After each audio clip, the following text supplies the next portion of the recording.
मैंने कहा कि जाति जनगणना होना चाहिए, कहते हैं हिंदुस्तान में कोई जाति नहीं है, हिंदुस्तान में सिर्फ एक जात है, गरीब, और कोई जाति नहीं। तो नरेंद्र मोदी जी, अगर हिंदुस्तान में एक ही जात है, उसका नाम गरीब है, तो आप अपने आप को ओबीसी क्यों कहते हो? और अगर एक जात गरीब है तो अमीर कौन है? अमीर में कोई जाति नहीं है, सिर्फ एक जात है हिंदुस्तान में, वो है गरीब। आपने चुनाव जीत लिया, रोज हवाई जहाज में उड़ते हो, करोड़ों रुपए के सूट पहनते हो, हर रोज नया सूट पहनते हैं मोदी जी। आपने कभी देखा है नरेंद्र मोदी जी को 2 बार एक कपड़ा पहनते हुए? कभी देखा आपने कि मोदी जी ने एक कपड़ा 2 दिन के लिए पहन लिया? कभी देखा? एक दिन में 3, 4, 5 कपड़े पहनते हैं मोदी जी। तो आपने चुनाव जीत लिया, करोड़ों के सूट पहन रहे हो, मगर जब ओबीसी को आपकी जरूरत पड़ी, ओबीसी युवाओं को आपकी जरूरत पड़ी जाति जनगणना कराने में, तो आप कहते हो एक ही जात है, गरीब, ओबीसी तो है ही नहीं।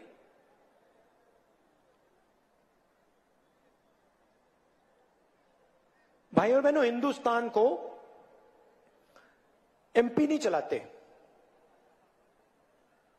हिंदुस्तान को 90 अफसर चलाते हैं। उनको हम secretary to government of India कहते हैं, आईएएस के अफसर हैं। और ये 90 लोग हिंदुस्तान का पूरा पैसा जो है उसको बांटते हैं। मनरेगा में कितना जाएगा, सेना को कितना मिलेगा,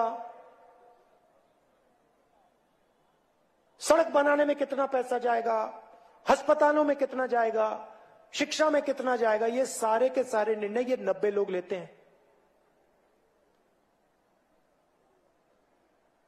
पार्लियामेंट हाउस में मैंने एक आंकड़ा रखा, मैंने कहा कि देखिए 90 लोग में से ओबीसी कितने हैं? भाइयों और बहनों, इन 90 लोगों में से ये कितने हैं भाई? तो उठा के दिखाओ, तो खड़े होकर दिखाओ, ये देखो 90 में से 3। मोदी जी ओबीसी की बात करते हैं, 24 घंटा ओबीसी की बात करते हैं, जब मदद करने का समय आता है कहते भैया ओबीसी जाति नहीं है। और जो अफसर 90 अफसर इस देश को चलाते हैं, बजट का हर पैसा बांटते हैं, उसमें से 3 ओबीसी के हैं। अच्छा भैया, आपने पहला सवाल का जवाब दे दिया, दूसरे सवाल का जवाब दीजिए। जो ओबीसी अफसर हैं, हिंदुस्तान के बजट का कितना प्रतिशत निर्णय लेते हैं? 5%। मतलब 90 में से 3 ओबीसी। और अगर हिंदुस्तान के बजट में 100 रुपए खर्च होते हैं तो 5 रुपए का निर्णय ओबीसी जात के लोग लेते हैं। अच्छा, आदिवासियों की बात करते हैं। बजट में से अगर 100 रुपए का निर्णय लिया जाता है तो आदिवासी कितना निर्णय लेते हैं? कितना? 0.01।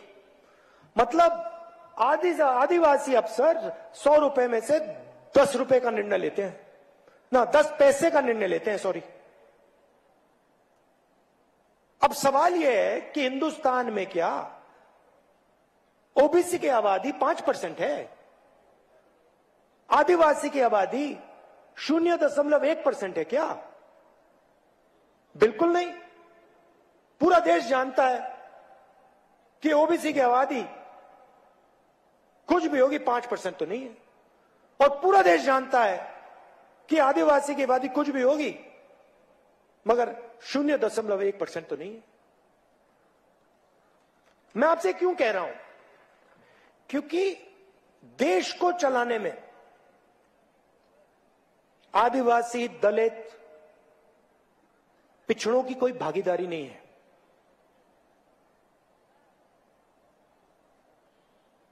क्योंकि 90 अफसरों में से कोई नहीं है। अगर आप मुझे कहते कि भैया देखो 90 अफसर हैं, उसमें से 50% ओबीसी हैं, तो मैं कहूंगा हाँ भैया, बजट का 50% ये लोग खर्च कर रहे हैं तो भागीदारी है। अगर आप मुझे कहते देखिए 15% बजट का आदिवासी लोग निर्णय ले रहे हैं, तो मैं कहता हाँ भैया भागीदारी है। इसलिए मैं चाहता हूं, और ये ओबीसी के जो युवा हैं, आदिवासी युवा हैं, आप इस बात को उठाइए, ये आपके भविष्य की बात है। इसलिए मैं चाहता हूं कि जाति जनगणना हो, सबको पता लग जाएगा कि देश में आदिवासी कितने हैं, दलित कितने हैं, पिछड़े कितने हैं, जनरल कितने हैं, सबको पता लग जाएगा। एक बार सबके आंकड़े हमारे सामने आ जाएंगे, सामने होंगे, तो हम कहेंगे ठीक है भैया, अब अगर 50% आबादी है तो भागीदारी होनी चाहिए। 90 में से 3 अफसर काम होने वाला नहीं है, इसको हमें बदलना पड़ेगा। अब नरेंद्र मोदी के पास जाति जनगणना के आंकड़े पड़े हुए हैं, वो 1 सेकंड में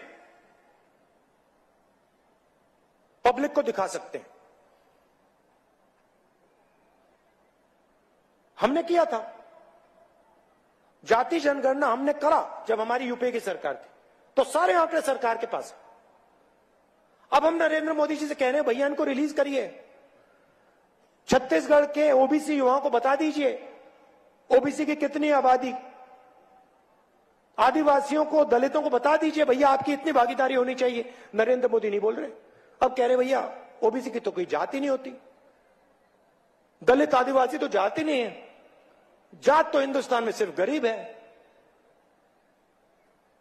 तो यहां जो ओबीसी युवा हैं, अगली बार मोदी जी आएंगे, आप उनसे पूछना मोदी जी, पहले आप कहते थे आप ओबीसी हो, अब आप कहते हो हिंदुस्तान में सिर्फ गरीब जात होती है। आप जाति जनगणना प्लीज कर दो, हमारी जो सच्चाई है, ओबीसी जात की जो सच्चाई है वो हमें बता दो। लंबे लंबे भाषण करेंगे, 1 घंटा बोलेंगे आपको, मगर इस सवाल का जवाब नरेंद्र मोदी नहीं दे सकता। क्यों? क्योंकि रिमोट कंट्रोल अदानी के हाथ में है।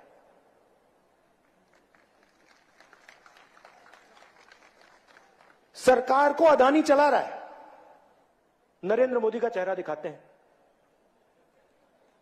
देखो हंस रहे हैं ये, देखो मुस्कुरा रहे हैं। क्या नाम है आपका भैया? नहीं, मीडिया वाले जो हैं जो मुस्कुरा रहे हैं, क्या नाम है आपका?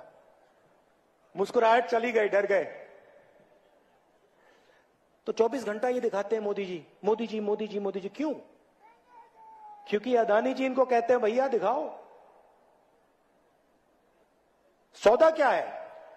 मोदी जी की मार्केटिंग ये करते हैं, और आपका जल, आपका जंगल, आपकी जमीन मोदी जी अदानी जी को दे देते हैं। सही बात है, सच्चाई है, पूरा देश जानता है। तो मैंने आपको शुरुआत में कहा, देखो भैया जो मैं कह देता हूं मैं कर देता हूं। यहां पे मैंने कहा था 2500 रुपए धान के लिए मिलेगा, मिल गया। मैं आपको यहां कह रहा हूं कि छत्तीसगढ़ में जैसे ही हमारी सरकार आएगी ना, जात का सेंसस हम वहीं उसी दिन शुरू कर देंगे। और दिल्ली में मोदी जी करें ना करें, हर आदिवासी युवा को यह समझ आना चाहिए, आपके भविष्य की बात है, आपके भागीदारी की बात है। मोदी जी करें ना करें मैं नहीं जानता, दिल्ली में कांग्रेस पार्टी की, इंडिया की सरकार आएगी, पहला काम जाति जनगणना हो जाएगा, खत्म हो जाएगा। और जो आंकड़े हैं उनको हम रिलीज करके आपके सामने रख देंगे। और एक नई कहानी ओबीसी युवाओं के लिए, आदिवासी दलित युवाओं के लिए एक नई कहानी शुरू होगी। आज आप लोग नरेंद्र मोदी की जो पॉलिसीज है, नोटबंदी, जीएसटी, इसने जो हमारी रीढ़ की हड्डी है, हिंदुस्तान की रीढ़ की हड्डी को तोड़ दिया है।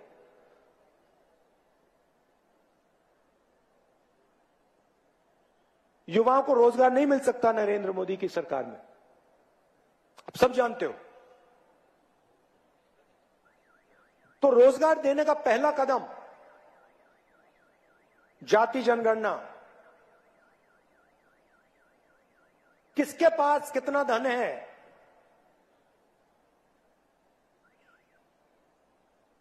नब्बे अफसर में से ओबीसी कितने, दलित कितने, आदिवासी कितने और क्यों, और पिछड़ों की आबादी कितनी, ये सवाल है। और इन सवाल के जवाब कांग्रेस पार्टी और मैं आपको दिलवा देंगे। आप सबका बहुत बहुत धन्यवाद। देखिए, बीजेपी आपसे, आपके पास आती है, झूठे वायदे कर जाती है, आपका पूरा का पूरा पैसा अदानी जी के यहां चला जाता है, आपकी जमीन, जंगल, जन झील छीन के वो ले जाते हैं, पैसा अमेरिका चला जाता है। हम आपकी पॉकेट में पैसा डालते हैं, किसान की पॉकेट में पैसा डालते हैं, मजदूर की पॉकेट में पैसा डालते हैं। वो भूल गया मैं, 7,000 रुपए मिलता है ना मजदूर को, 10,000 मिलेगा। गैस वाला भी बता देते हैं, 500 रुपए की सब्सिडी मिलेगी गैस सिलेंडर पर। अब हम चाहते हैं, देखिए सिंपल तरीके से मैं समझा देता हूं, हम चाहते हैं कि पैसा गरीब किसान, मजदूर, बेरोजगार युवा, इनके जेब में जाए और ये इस पैसे को गांव में, शहरों में खर्च करें और पूरी छत्तीसगढ़ की, गांव की, शहरों की अर्थव्यवस्था आगे बढ़े। वो चाहते हैं कि पूरा का पूरा पैसा अदानी जी के जेब में चले जाए।